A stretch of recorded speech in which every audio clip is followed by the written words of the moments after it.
Ayan. Takiyama bus stop. Pag dito ka lumabas, meron diyang bus na sakayan. Kaya lang, since didiretso pa kami, mga 1 hour and a half. Maraming mga donggori yan. Miste? Miste? Kirei na yatsu. Oh, sugoi. Okay. Dire-diretso lang tayo. Walking.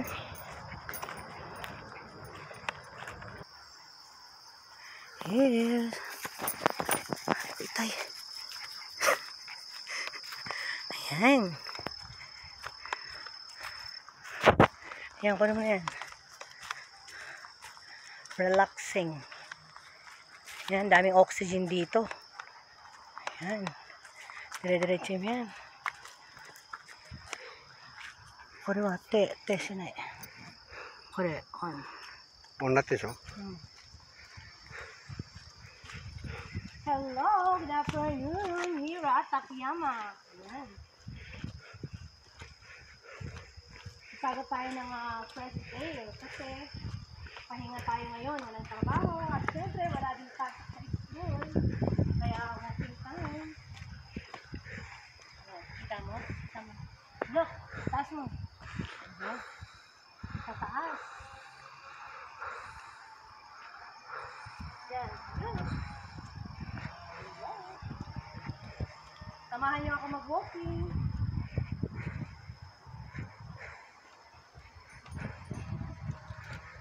Diba? Nakita niyo yan? Pero mga taas-taas niya, no? Dito mo. Ang sarap maglakad dito kasi presko, tsaka ano ba tawag nito? Presko siya, tsaka yung hangin niya kakaiba. Ang sarap sa ilong. Yan, nakita niyan. May mas mataas pa rito. Pataas ng pataas kami. Ayan, tingnan mo. Ang tataas nila, no?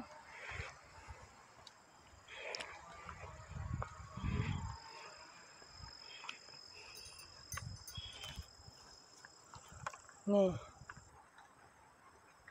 Ayan. Okay.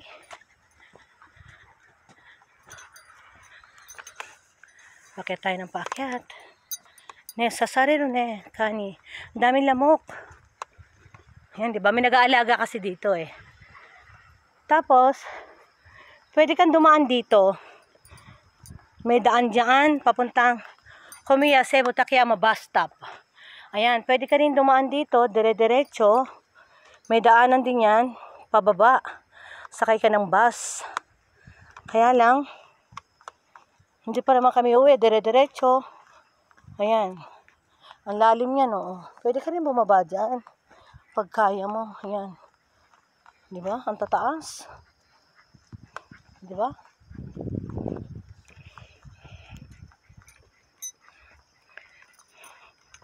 Ay, kyots kite. Mucho to manaka ni Aro kinasay. Ayan, nagagambati rin sa papi ko. Ayan. Say hi. Oh, dami ng dongguri. Kirei da yo. Okay. Ichiban suki. Ayan. Oh. Cut muna natin. Cut.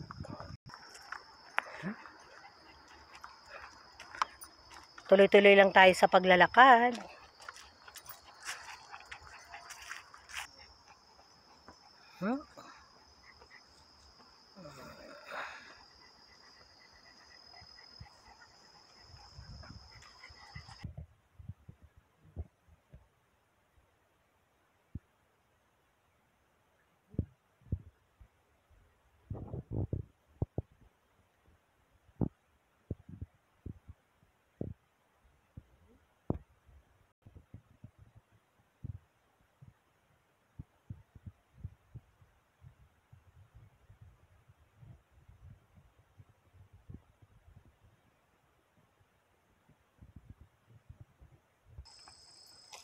Daming ris. Oh, wow. 私がリスになってしまったよ。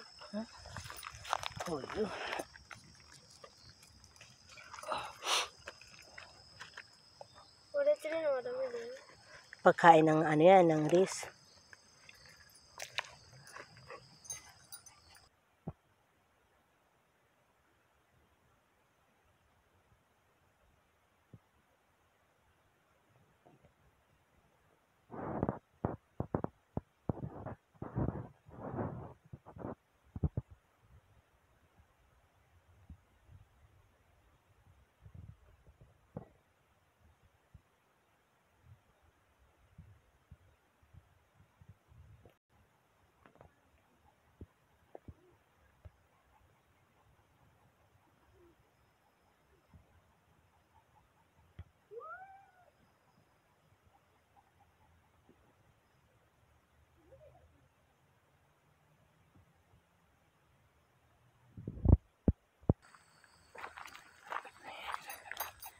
Hey.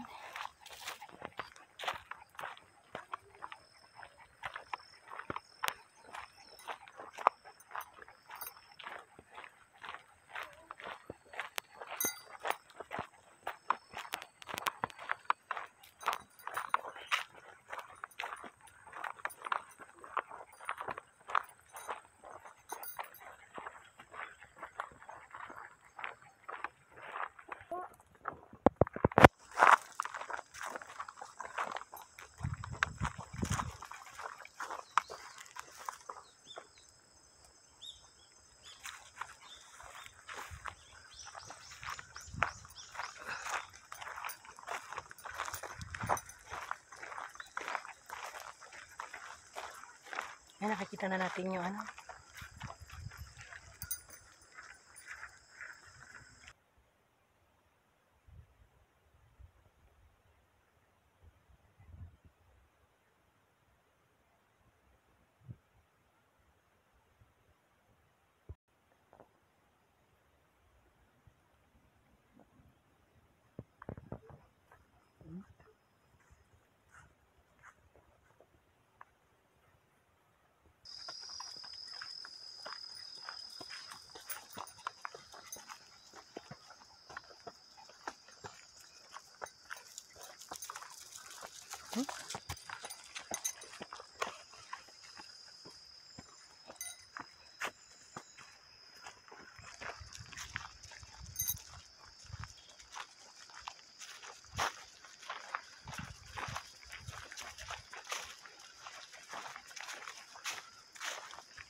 Konnichiwa.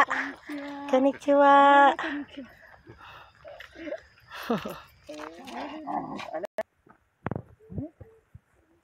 Oh. これをいいの持って帰って日曜日に絵描く。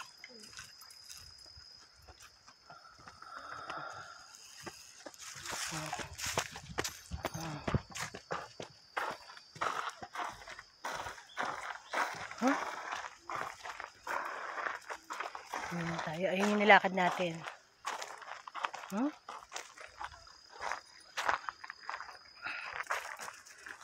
Actually, maganda talaga to kapag summer eh. Kanya lang nga kasi, ang season ngayon dito sa Japan, pabago-bago. May summer, may winter, may aki.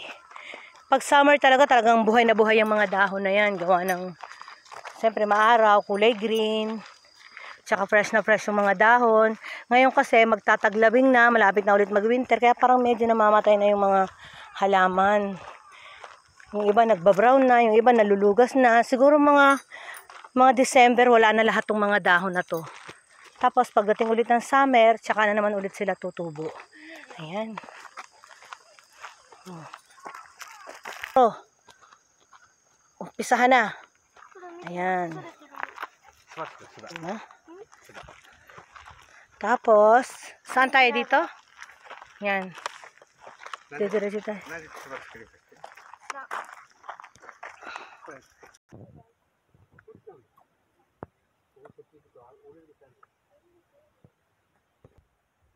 Meron siyang toilet. Ayan, pag gusto mo kumain, dyan ka. Ngayon kasi parang medyo hindi nila nalinis ata Pero pagka nilinis to ulit, plat na plat dyan yung mga tao nandyan sa sahig na kain. Doon tayo sa, diretso pa tayo content, makikita na natin yung mga view. Oh. Yan. Anong klase ito? Yan, masakit to.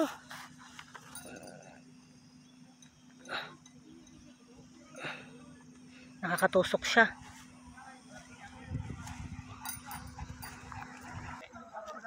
Ayan, dito sila nag-picnic. Ayan.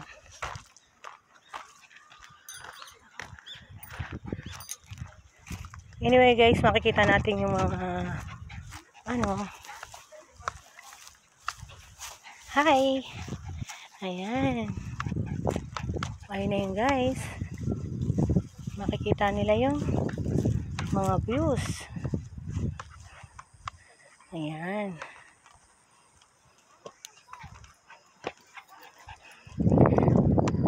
Finally, nandito na tayo sa may tuktok guys. Ayan.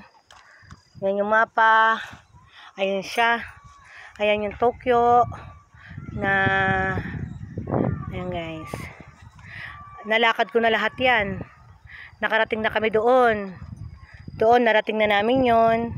Sa baba niyan, meron palaruan. Diyan naglalaro si Irie. Halos lahat yan guys, naikot na namin every time na nag-walking kami. Halos mula rito, naikot na namin yon hanggang dulo. Nag-walking kami last time ng mga 10 hours or 12 hours ata yun. Nag-walking kami. Siguro mula sa bahay hanggang dito, nilibot namin yun. Hanggang pauwi ulit ng bahay. Siguro inabot kami ng talaga, ang max ko lang talaga, ang kwenta ko lang is 9 hours. Pero inabot kami ng 12 hours. Mula umaga hanggang gabi na yun. Kaya halos libot na namin to guys. Ayan. Ayan. Kawa yan. Ayan yung malaking kawa. Sa susunod ipopost ko yan. Ayan.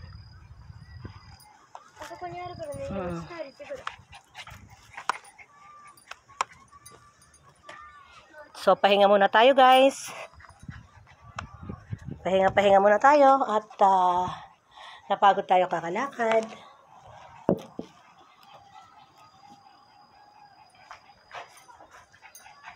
Hello!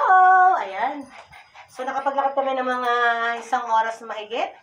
Kasama ang aking matang. Ang aking love na matang. Kaya lang, maraming sumabit sa kanya mga kung ano-ano. Ayan. Kasi kung saan-saan nagsusot. Yan, wala siyang dalang kaya lang, kakagatin tayo na ito. Matang. Wala, dami! Dami. Pag walang paras, hindi natin makukuha yan. Sige na. Ang sarap sa pakiramdam na kapag nakapaglakad ka kasi napapawisan tayo. Siyempre, wala tayong pasok ngayon. Kailangan natin makakita ng mga iba't ibang view kasi yung trabaho ko araw-araw. Siyempre, mahirap din. Pag yun at yun lang yung nakikita mo sa araw-araw, magsasawa ka, siyempre, mananawa ka, may tendency na aalis ka na, or lilipat ka naman ng trabaho, kaya hindi nyo may aalis na every day off namin. Namamasyal kami kung saan-saan para nare-refresh yung utak namin, para nakakita kami ng ibang view, para at least, pag dumating yung Lunes, refresh kami dahil 1 linggo nga naman na 1 linggo ako magtatrabaho, tsaka yung anak ko, 1 linggo rin papasok. Sa araw-araw na ginagawa, na araw-araw nagigising ka na maaga at papasok, siyempre nakakasawa din. Kaya, ito na yung pinaka-bonding time namin tuwing Sabado at Linggo na mamasyal kami. Para at least na ma-refresh kami. At least, pagdating ng Lunes, marami kaming powers. Hindi naman porkit na namamasyal ka, social, or hindi ganon. Kumbaga parang gusto mo lang maiba yung paningin mo, although yung nakikita mo, para at least,